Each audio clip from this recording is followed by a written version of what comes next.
Michael Burry lleva más de un año tuiteando sobre la gran crisis que se nos viene encima y el pinchazo de la mayor burbuja de la historia. Ha llegado pronto, una vez más. También llegó pronto a la hora de predecir la gran burbuja inmobiliaria de 2008 y también llegó pronto para predecir la caída de la burbuja de internet.com en 2001 y 2002 y 2003, pero en todos esos años ganó dinero. Es un gurú especial al que hay que prestar atención, pero como siempre hay que comprender sus argumentos. En este vídeo te quiero recordar brevemente quién es Michael Burry si no lo conoces, pero me quiero centrar en sus argumentos macro. Bueno, primero, ilustrar con 3 gráficos en qué consiste esta burbuja de la que ya habrás oído hablar y habrás visto muchos gráficos. Te voy a poner algunos gráficos que probablemente no has visto. Y luego nos vamos a centrar en estos 3 puntos clave que explican por qué posiblemente no hemos tocado suelo de largo plazo en esta fase de corrección de crisis, que como mínimo es una fase que está corrigiendo, consolidando, ajustando todo el impulso alcista que empezó en 2009. Es decir, que por eso tiene que ser proporcional, tanto en tiempo como en impulso, en duración, en cuantía del impulso. La subida desde 2009 hasta 2021 ha sido muy fuerte. Hay unos excesos de liquidez brutales y eso hay que corregirlo. Michael Burry nos explica cómo se va a producir eso a nivel microeconómico, bueno, a nivel macro en realidad, a nivel de las empresas, es decir, por qué los márgenes de beneficio de las empresas están artificialmente hinchados y por qué van a caer. Os voy a poner 2 o 3 gráficos que ilustran cómo están de hinchados los márgenes de las empresas. ¿Por qué la recesión es inevitable? La duda es cuál va a ser su cuantía, su profundidad y su duración en trimestres. ¿Y por qué esta crisis no es comparable a la de los años 70? Hay varios motivos, pero hay uno de ellos que él menciona, que es la demografía. Y también vamos a comentar esos tweets que él ha tuiteado recientemente. Permíteme, antes de continuar, que te recuerde que si quieres apoyar la continuidad del canal y te gusta mi trabajo, te suscribas al canal si no estás suscrito ya, actives las notificaciones para recibir avisos de nuevos vídeos que vaya subiendo, le des a me gusta a este vídeo, lo compartas con alguien a quien creas que le pueda interesar y, si te parece, dejarme un comentario o alguna sugerencia para un futuro vídeo o lo que tú quieras, tu opinión sobre este vídeo. Vamos a ver quién es Michael Burry y por qué me interesa especialmente Michael Burry. Michael Burry realmente es un genio, es un excéntrico, como todos los genios tienes un lado excéntrico. Ganó mucho dinero, tanto en la crisis de 2002, el pinchazo del Nasdaq, como en la de 2008. Es decir, ha visto venir y ha sabido gestionar las dos cosas, cosa que no es fácil, su parte analítica y su parte de gestión, y ha ganado dinero en esas dos crisis. En 2008 ganó mucho dinero. Podemos ver aquí en esta tabla con el vehículo de inversión que utilizaba, la rentabilidad que ha ido ganando cada uno de esos años. Recordad que en 2007 y 2008 se produjo el pinchazo de la burbuja inmobiliaria y aquí tenemos la extraordinaria rentabilidad que generó un 166% de rentabilidad tan solo en 2007. Pero también en 2002 y 2003 y 2001 ganó mucho dinero cuando el mercado estaba siendo bajista. Es decir, que en las fases bajistas ha sabido gestionarlas muy bien, no tanto las fases alcistas. Y de hecho, realmente aquí el problema es que en 2006 se anticipó demasiado a la crisis que venía. Se anticipó 1 o 2 años. Luego veremos un tuit donde él comenta esto. Y por lo tanto, al haberse anticipado, pues sufrió, y eso es lo que provocó que posteriormente en 2008 abandonara la gestión por cuenta ajena. Sufrió muchas presiones en el año 2006 y 2007, fue muy duro, hasta que por fin consiguió tener razón y ganar mucho dinero y por lo tanto abandonó la gestión. Esa capacidad de ser diferente, de ir en contra de los demás, es lo que me interesa mucho de su personalidad y de sus argumentos. Y por eso vamos a centrarnos mucho y llevo un tiempo estudiando sus principales argumentos. Desde el principio al final de su fondo, durante estos años que tuvo de actividad pública, de gestión por cuenta ajena, gestionando un fondo público, pues fijaros lo que generó, más de prácticamente un 500% de rentabilidad en ese periodo, que fue un periodo bastante complicado, puesto que hubo 2 crisis gordas en el mercado. Desde entonces, de 2008 desapareció, empezó a gestionar ya su propio dinero por su cuenta y en 2013 reapareció gestionando también un fondo, pero de dinero propio. Lo que pasa es que en Estados Unidos, cuando tienes una cartera de más de 100 millones, tienes que hacerla pública y eso nos permite que desde 2013-2014 podemos seguir sus movimientos y además él tuitea desde hace unos años, aunque tiene una particularidad y es que tuitea y borra los tweets posteriormente. Eso es una de sus excentricidades, perdón. Vale. Él tuitea como Cassandra, ese es su nombre, digamos, de guerra en Twitter, Y Casandra es una sacerdotisa de la mitología griega cuyas profecías eran ciertas, pero nadie le hacía caso, nadie las escuchaba, ¿no? Y por eso él tiene un poco ese enfoque que es curioso, ¿no? Bueno, este es el personaje. Sigue siendo pesimista y me parece que más allá de que el personaje inicialmente sea atractivo, que lo es, porque por lo que os he comentado es un médico de formación que, bueno, poco a poco fue empezando a gestionar y fue muy bueno, y entonces le dieron la oportunidad de gestionar y apostaron por él grandes inversores americanos, y desde entonces lo sigue haciendo muy bien. Entonces, sin duda es un personaje, es un inversor, un gurú muy importante a seguir. Pero, como siempre, hay que comprender por qué dice lo que dice y qué significa lo que dice. Y de eso es lo que quiero hablar en este vídeo. Dice Michael Burry que estamos ante la madre de todas las burbujas. Esto realmente no es un argumento en sí mismo. De hecho, hay que explicar por qué estamos en una burbuja. Y de eso va este vídeo. Pero sí que os quiero poner alguna pincelada sobre algunos tweets que ha puesto y un par de gráficos sobre por qué, bueno, que ilustren esa posible gran burbuja. No hace falta que os hable de las criptomonedas, de las que ya he hablado en vídeos anteriores, de la burbuja en bonos con tipos de intereses negativos en los que hemos tenido, la burbuja de deuda que tenemos, eso es bastante conocido. Y por supuesto que lo tiene en cuenta. Él en sus tweets pues lo dice bien claramente. Estamos ante la mayor burbuja especulativa de todos los tiempos en todas las cosas. Por eso habla de todas las cosas. Bonos, acciones, incluso mercado inmobiliario, que es algo que la gente no sabe, y por eso aquí os quiero mostrar ese vídeo.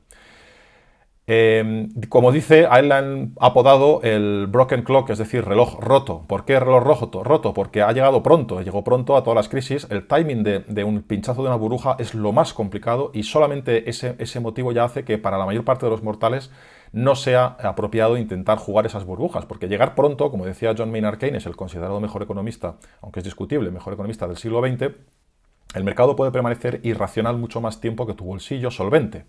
Es decir, que es lo que prácticamente casi le costó el puesto de trabajo y casi le costó su carrera a Michael Burry en el año 2006, cuando llegó de nuevo 1 o 2 años demasiado pronto a la hora de predecir el pinchazo de la burbuja inmobiliaria en el año 2007 y 2008. Y en 2020 le ha vuelto a pasar lo mismo. Él lleva avisando del riesgo de burbuja desde el año 2021 y la burbuja se ha materializado en 2022, es decir, que de nuevo ha llegado un poco pronto. Pero bueno, en cualquier caso, él habla de una gran burbuja, dice que hay más especulación que en los años 20, que terminó con el crack de 1929, mayor sobrevaloración del mercado que en los años 90, cuando las burbujas de Internet, la burbuja de Internet hizo que había empresas del Nasdaq que cotizaban con la revolución del invento recién inventado por entonces, de que era Internet, cotizando a precios estratosféricos cuando eran empresas que no ganaban dinero, pero se preveía o se esperaba que en el futuro lo pudieran ganar, pero nunca lo llegaron a ganar, y cuando eso se descubrió, pues claro, cayeron, muchísimas empresas cayeron un 90, 95, 99%, y muchas quebraron también, ¿no? Y revueltas sociales o tensiones geopolíticas y tensiones económicas mayores que en la década de los años 70, que es una crisis con la que se está comparando la situación actual precisamente por la alta inflación que hay. Os quiero poner algunos ejemplos muy breves, antes de entrar en materia, de que ilustran precisamente la crisis que hay. Esto está sacado de otro grupo muy importante, que es Jeremy Grantham, de su gestora GMO. Es un gráfico que muestra cuántas compañías del índice Russell 2000 Growth, es decir, un índice amplio de empresas americanas de la bolsa americana, compuesto del índice Russell 3000, que son empresas de crecimiento. ¿Cuántas de esas empresas de crecimiento, qué porcentaje de esas empresas de crecimiento, que son empresas que tienen un rápido crecimiento en ventas y en beneficios, tienen realmente beneficios negativos? Es decir, que realmente estamos hablando de crecimiento de la empresa. Bueno, pues la burbuja de los años 90 y 2000 pues terminó como terminó, ¿no? Y tuvimos aquí pues de estar entre 20 y 30% de las compañías de este índice que generaban beneficios negativos, es decir, que no ganaban dinero, subimos hasta un 60%. Bueno, pues la situación actual en 2021, este gráfico está actualizado a finales de 2021, septiembre de 2021, es que hay más empresas, porcentaje mayor de lo que había en el techo anterior. Eso no significa que todo el mercado esté sobrevalorado, sino que el sector o la sección de growth, de empresas de crecimiento, están sobrevaloradas. Hay un exceso de optimismo. Este gráfico es clave, está sacado del profesor Shiller, famosísimo profesor Shiller, el creador del CAPE, por ejemplo, el PER de Shiller, que es un método de valoración que tiene en cuenta los beneficios no del último año, como se suele hacer tradicionalmente, ni tampoco los beneficios del año próximo esperados, como se suele hacer también habitualmente, sino una media de los 10 años anteriores. Muy importante porque eso permite suavizar un poco los excesos que pueda haber en el corto plazo. Fijaros en la línea azul que nos marca los precios de la vivienda en términos reales, es decir, descontando la inflación, porque esto viene desde el año 1870. Desde el año 1870 hay un largo periodo, más o menos lateral, con grandes ciclos, o sea que evidentemente hay zonas de crisis, pero fijaros lo que ocurre desde la década de los años 90, ¿no? Cuando se sale de la zona de máximos y se rompe, hay una burbuja inmobiliaria, que es esta, y los precios en términos reales están por encima actualmente de los que hubo en la burbuja inmobiliaria. Hay una diferencia radical, y es que aquí los hogares en Estados Unidos están mucho menos endeudados, están mucho menos los bancos con mucho menos dinero prestado, etcétera. Pero en cualquier caso, es realmente sintomático que a nivel mundial los precios de la vivienda estén tan exageradamente elevados. Otro gráfico clave, que comentaremos luego otra vez, es que a lo largo de un año y medio, el año y medio que va desde junio de 2020 hasta diciembre de 2021, el año pasado, en ese año y medio entró más dinero en bolsa que en los 19 años anteriores. Este gráfico es espeluznante porque esto genera un enorme problema, y es que el momento que parte de este dinero, no todo, pero parte de todo este dinero, de esta montaña de dinero que ha entrado en bolsa, quiera salir, va a provocar o corre el riesgo de provocar fuertes caídas, simplemente porque la puerta de salida se estrecha cuando todos quieren salir a la vez.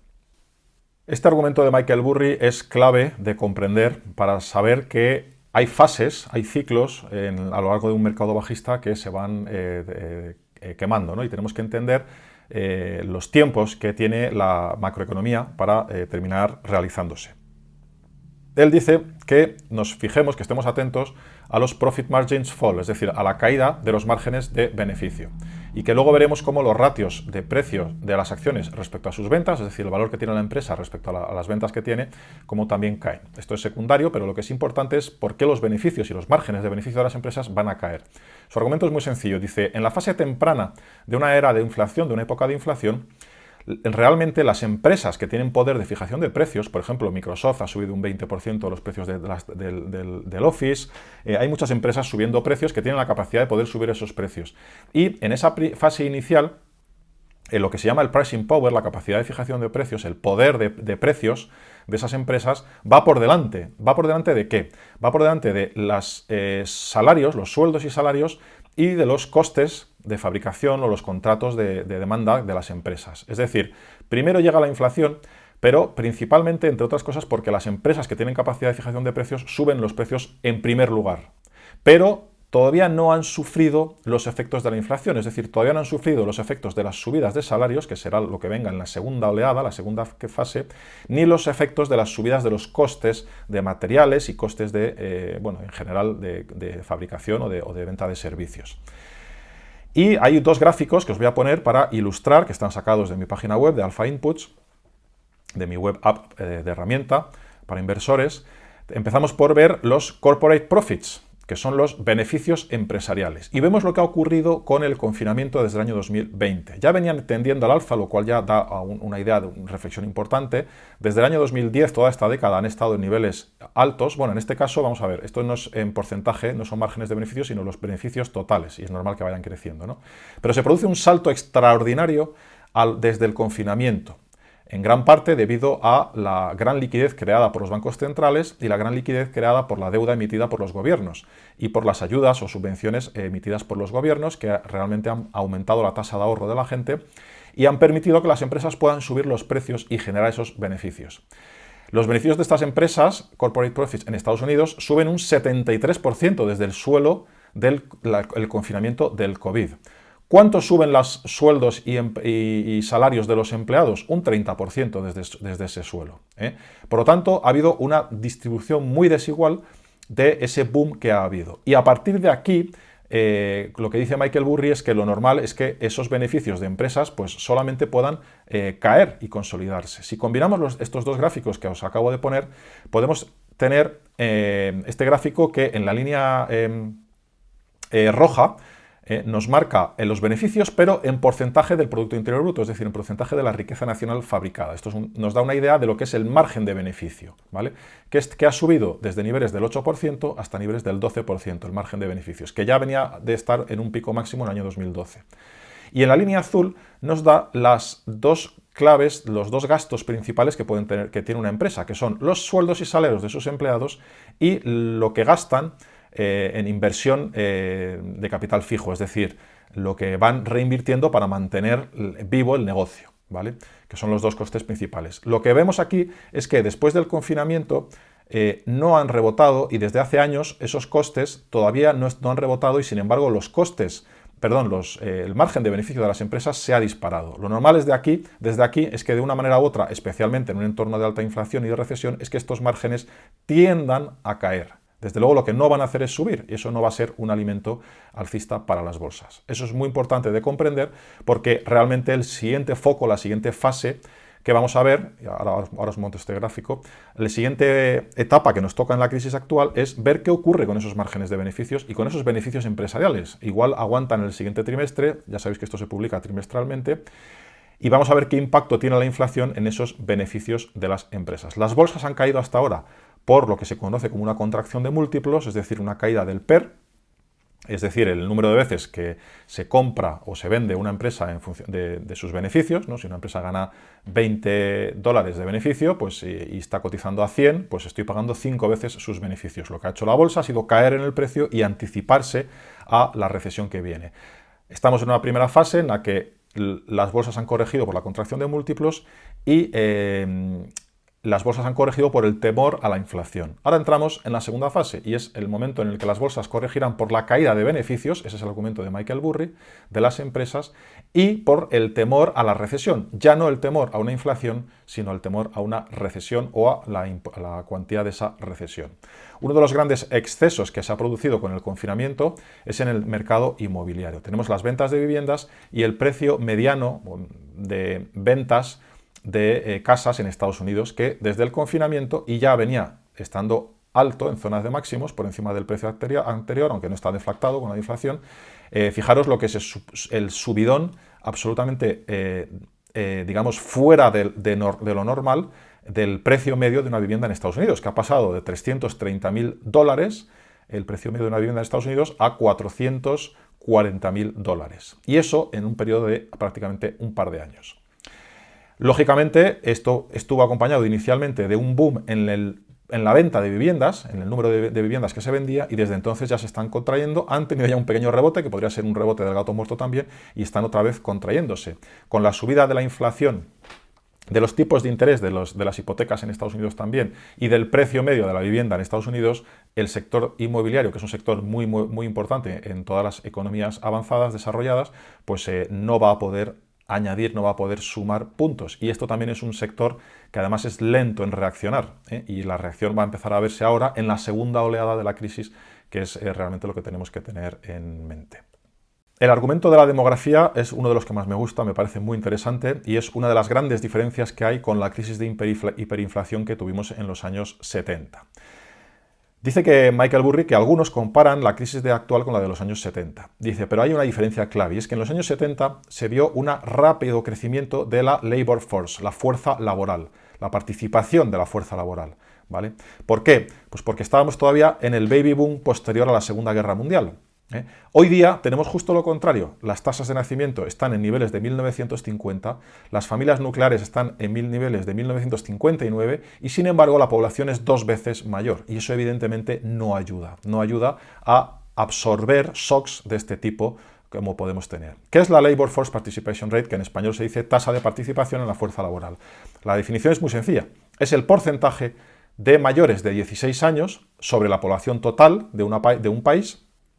Es decir, qué porcentaje representan esas personas mayores de 16 años que buscan activamente un trabajo, que buscan y desean y están buscando un trabajo. ¿Qué porcentaje representan sobre la población actual, sobre la población total del país? ¿Por qué? Pues porque el resto de personas mayores de 16 años o mayores de 16 años que no están buscando un trabajo son los que deben ser sostenidos por estas personas que sí trabajan o buscan activamente un trabajo, ¿no? Bueno, pues fijaros la diferencia brutal que hay entre la década de los años 70, que sería esta, y posterior y la situación actual. La década de los años 70, el porcentaje de participación laboral crecía y pasó de niveles del 60% a niveles del 66%, que es mucho, un 6% de una población de varios cientos de millones de habitantes en Estados Unidos. Y actualmente, de hecho, en Estados Unidos hay todavía muchos más habitantes. Entonces, y luego hay una particularidad absolutamente brutal, actual, que merecería prácticamente un vídeo aparte, que es incluso una cuestión filosófica, y es decir, que las ayudas masivas que dio el gobierno americano, para los que no lo sepáis, el gobierno americano repartió cheques de $600 semanales a muchos millones de trabajadores que se quedaron en paro. Entonces eso generó una falsa sensación de riqueza, una falsa sensación de tener dinero en el banco, que provocó esta caída absolutamente histórica en el que luego no se ha recuperado, en el porcentaje de personas que realmente estaba dispuesta a trabajar. Es decir, no hemos vuelto ni mucho menos, y han pasado 2 años, y no hemos vuelto ni de lejos al nivel actual. Por eso se ha llamado este periodo la Gran Resignación. Es el periodo que empieza en la primavera de 2021, pues cuando un enorme número de personas pues deciden que no necesitan o que no quieren trabajar más, ¿no? Y estamos todavía en niveles en donde no se ha recuperado. Todavía queda mucho margen para recuperar, pero es que además, como dice Michael Burry, la tasa de natalidad y la demografía en general de Estados Unidos pues no tiene nada que ver con la que teníamos en la década de los años 70, donde la población crecía fuertemente debido al baby boom y la gente quería trabajar. Eso hace que la situación actual sea mucho más difícil de absorber, y este es un argumento clave que hace que esta crisis sea diferente a la crisis de los años 70. La recesión está cada vez más aceptada, por lo tanto, y bueno, los mercados ya están anticipándose y la están descontando. Lo que habrá que ver es cómo impacta eso en los beneficios empresariales. ¿Cómo puede impactar eso en los beneficios? Bueno, pues la clave, cada vez se comenta más, la tiene el consumidor. La recesión es inevitable, eso está claro. Tenemos que ver cuál va a ser su cuantía, su importe. El comportamiento del consumidor es clave en el mercado americano. Es el que ha sostenido la economía americana en los últimos 70 años, y ahora ha habido unas grandes dislocaciones, unos grandes movimientos que vamos a analizar. En primer lugar está la inflación. Si comparamos este periodo con el de los años 70, que luego lo veremos más en detalle, el argumento que utiliza Michael Burry, el argumento de la demografía, vemos que hay 3 picos en los años 70. Primero empieza a subir, corrige, luego tiene otro pico aquí, cae en fuerte y termina teniendo un tercer pico muy importante. Bueno, realmente lo que se suele fijar son estos 2 picos importantes, y eso nos permitiría pensar que este solamente va a ser un pico, suponiendo que lo hayamos tocado ya, que luego vendrá una caída y luego vendrá una subida superior. Michael Burry considera que superaremos en Estados Unidos ampliamente el 10%, en España ya lo hemos superado, en Europa no estamos lejos, y quizá llegaremos incluso al 15% de inflación, es decir, por encima incluso del pico que se marcó en los años 70. Él dice que los personal savings, los ahorros de las personales de las familias en Estados Unidos, ya han caído a niveles de 2013, en este tuit que publicó, que las deudas de las tarjetas de crédito, que en Estados Unidos es algo muy habitual y se utiliza muchísimo, han estado subiendo a niveles récord, a una velocidad de subida previa a lo que había antes del COVID, que a pesar de los grandes ahorros que tienen los americanos en sus cuentas debido a las subvenciones y al gasto del gobierno, a pesar de eso, están de nuevo volviendo a consumir a base de crédito, ¿no? Y que eso no es una buena señal. Por eso habla de una recesión provocada por el consumidor, americano, que provocará inevitablemente unas perturbaciones importantes en los earnings, que son los beneficios de las empresas, ¿vale? Esa es la conexión que tiene. Bueno, él pone, por ejemplo, este gráfico, que es el uso de tarjetas de crédito, que vuelve a niveles previos al COVID, ¿no? El tarjetas de crédito. Es muy relativo, y hay algunos argumentos de Michael Burry que no me convencen, y ahora luego os lo comentaré alguno de ellos, y que hay que tomarse entre pinzas. Yo creo que, no sé, a veces tengo la sensación de que añade un poco de catastrofismo a la situación, ¿no? O no lo cuenta todo, digamos, de alguna manera, ¿no? Por ejemplo, está bien que pongas que las tarjetas de crédito se están empezando a utilizar otra vez, es habitual, eso no significa que la gente esté pasando apuros, sino que es la forma normal de funcionar. Lo que realmente te va a indicar la crisis, bueno, son un abanico de indicadores, ¿no? Pero ya que hablamos de tarjetas de crédito, tenemos aquí, por ejemplo, lo que es la tasa de morosidad en el pago de créditos, es decir, gente que utiliza la tarjeta de crédito y a final de mes no puede pagarlo, ¿no? No puede puede devolver lo que ha pedido a crédito, que al final una tarjeta de crédito es consumir con un crédito. Bueno, pues como vemos, efectivamente, cuando el mercado está en recesión repunta, que eso es lo que pasó en 2006, pero desde entonces se ha saneado enormemente y estamos en niveles muy bajos de morosidad del crédito, ¿no? Y es verdad que ha repuntado, pero de momento sigue sin ser realmente algo que sea muy preocupante. También pone este gráfico de los personal savings, la tasa de ahorro en función de la riqueza. Y es verdad que con el COVID se dispararon, después cayó, volvió a caer y está otra vez corrigiendo, pero bueno, él dice que estamos en niveles mínimos de julio de 2005, pero realmente si miramos este gráfico con más perspectiva que el que él pone, que este gráfico que os estoy poniendo aquí, pues es normal que ha habido ahorros durante un largo periodo, ha habido una caída, un rebote y estamos volviendo a niveles pues más o menos normales. Es verdad que inferiores a los de la década de 2010, pero todo este ahorro generado todavía está por ahí. Es decir, no estamos en una situación inminente crítica, pero eso podría significar que en 2023 la recesión sea todavía muy superior.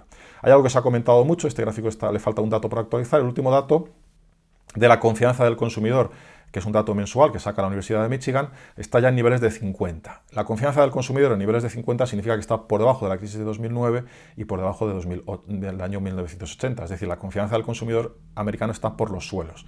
Hay varios factores que explican esto y en teoría y paradójicamente, normalmente cuando la confianza del consumidor está aquí abajo, se pueden esperar rendimientos positivos a un plazo de 1 o 2 años en la bolsa, porque realmente significa que estamos en un extremo y que a partir de ahí rebotará. Pero en este caso hay argumentos que son diferentes y que explican que esta crisis pues, es diferente de todas las anteriores y que quizás no hayamos tocado suelo, pero sí que tenemos que tener en mente que esto sería un argumento de los que se conocen como argumentos contrarian, de tipo contrarian, de llevar la contraria a la masa, de llevar la contraria a la mayoría. Pero insisto en que posiblemente sea demasiado pronto, como dice el propio Michael Burry. Voy a terminar con este tuit que hizo también en el mes de abril de este año, donde hace una declaración curiosa, porque se contradice de alguna manera. Bueno, no es que se contradiga, pero bueno, tiene una segunda lectura que se puede hacer. Dice que la Fed no tiene intención realmente de combatir la inflación, que una serie de subidas de tipos de medio punto o de 0,75, el único objetivo que tiene, de los tipos de interés, el único objetivo que tiene es que poder coger un poquito de elevación, es decir, de altura, antes de que las acciones y el consumidor colapsen. Y en ese caso sería pues un quantitative tightening de corta duración y fuego intenso, de tal forma que pueda recargar el bazooka monetario y pueda de nuevo acudir al rescate de las finanzas, ¿no? Bueno, lo que está queriendo decir implícitamente, aunque todos sus tweets siempre son catastrofistas, lo que está queriendo decir es que la Fed está cogiendo aire para poder ayudar a los mercados cuando sea necesario, ¿no? Es decir, de alguna manera saldrá el sol después de esta fase de crisis de ajuste y nos está implícitamente avisando del próximo ciclo alcista. Es decir, del momento en el que las bolsas estén atractivas para poder volver a tomar posiciones. De hecho, esa es mi interpretación para el mercado actual, ¿no? En el S&P 500, en el Nasdaq que estamos viendo aquí en pantalla o en velas mensuales, estoy buscando el punto de entrada y para mí, los que me seguís hace tiempo, ya sabéis que tengo el punto de mira puesto en torno a un 40% de corrección del Nasdaq como mínimo, y luego a partir de ahí hablaremos. Si nos vamos al ETF del QQQ, pues un 40% está en torno a los $250, eso sería una caída de máximos del 35%, bueno, nos vamos a 40% en torno a los 236 del QQQ.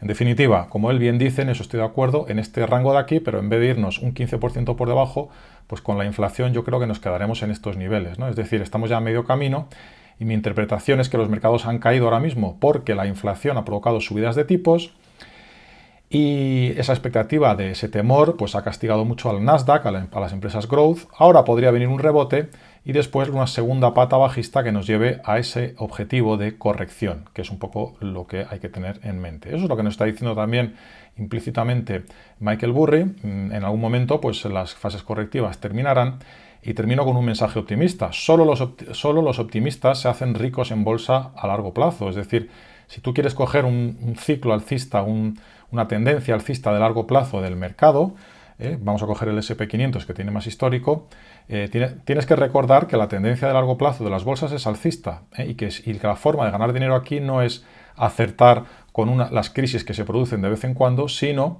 cogiendo el tren a un precio razonable, cuanto más atractivo mejor, pero cogiendo el tren de la tendencia alcista de largo plazo que hay. Este es un poco el principio general. Luego, Esto es lo que yo vengo diciendo desde el año 2013, desde que tengo mi blog público, incluso 2012, y desde finales de 2021 pues vengo diciendo que no es momento de ser agresivo. Es decir, bueno, la tendencia es alcista, pero no es momento de ser agresivo. Es la excepción que confirma la regla de alguna manera, pero insisto, no hay que perder de vista que al final, a largo plazo, lo que se impone es el ciclo, el expansivo por naturaleza alcista de la humanidad, ¿no? De la tendencia. Veremos, hay un riesgo de japonización, hay algunos matices que se pueden aportar, pero bueno, eso ya es un tema para otro vídeo. Lo que sí que os digo aquí es que este gráfico que va desde 1929-32, pues nos recuerda, como os decía, que la tendencia de la bolsa en los últimos prácticamente 80 años ha sido alcista. Que ahora viene una fase correctiva más complicada donde efectivamente lo normal sería que nos fuéramos a buscar el lateral del canal, ya sea, bueno, pues de alguna manera así, alcista, o sea, este es el escenario, resumido de una forma muy simple. Pero hay que tener en cuenta que la inercia es alcista, por lo tanto, se superarán los problemas, buscaremos las soluciones con mayor o menor sufrimiento, con mayor o menor reformas, reestructuraciones, lo que haya entre medias, pero no hay que perder de vista que hay momentos en los que estar refugiado, momentos en los que ser muy defensivo, ultradefensivo. Yo creo que estamos instalados durante varios meses, trimestres, incluso posiblemente años en ese entorno. Pero insisto, hay que mirar para arriba. No hay que pensar que esto es el fin del mundo, el fin del capitalismo, ni que estos tiempos van a ser más complicados que los anteriores. Son diferentes, hay fuertes diferencias. La liquidez y la creación monetaria es una de ellas, pero el mercado laboral en Estados Unidos, por ejemplo, está extremadamente fuerte. Las innovaciones que están pendientes de aplicarse también son extraordinarias y, por lo tanto, pues como decía el mismísimo Druckenmiller, estamos en una era de innovación disruptiva sin comparación desde finales del siglo XIX, desde el año 1890, ¿no? Es una época realmente única y eso, pues, de una forma u otra terminará teniendo su impacto. Ahora mismo, para mí, estamos en una fase de ajuste, de pinchazo de burbujas, empezando por los bonos y las criptomonedas, que son las dos mayores burbujas, pero poniendo la vista pues, en el SP500, por ejemplo, en este nivel de aquí, que son en torno a los 3.200, 3.300 puntos, hay que ir pensando y anticipando cuál será el punto en el que será atractivo e interesante volver a ser agresivo. Ese es el mensaje principal. Mientras tanto, por supuesto, todo lo que hagamos para comprender mejor lo que está ocurriendo nos permitirá pues actuar mejor, ¿no? Tomar mejores decisiones. Bueno, nada más. Muchas gracias por vuestra atención en este nuevo vídeo y os espero pronto en un nuevo vídeo.